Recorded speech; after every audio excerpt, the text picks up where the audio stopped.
وجوب جزا کے شرائط فقہا نے کیا نقل کیے ہیں؟ چنانچہ جزا واجب ہونے کے لیے چند شرائط کا پایا جانا ضروری ہے۔ ان میں سے یہ کہ نمبر 1 مسلمان ہونا، لہذا کافر پر کوئی جزا واجب نہیں ہے۔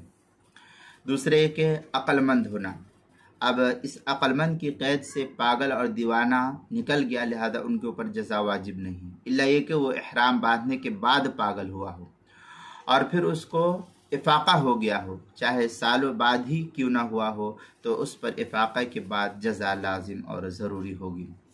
تیسری صورت ہے کہ بالغ ہونا، لہذا بچے پر جزا واجب نہیں اور نہ ہی اس کے ولی پر اس کی طرف سے جو ہے جزا واجب ہے۔ چنانچہ غنیۃ الناسک میں ہے وَيَشْتَرَطُ فِي وُجُوبِ الْجَزَاءِ الْإِسْلام فَلَا يَجِبُ عَلَى كَافِرٍ وَالْعَقْلُ وَالْبُلُوغِ، یہ غنیۃ الناسک صفحہ 240، کتاب المسائل تیسری جلد صفحہ 153 اور عنوان ہے وجوب جزا کے شرائط۔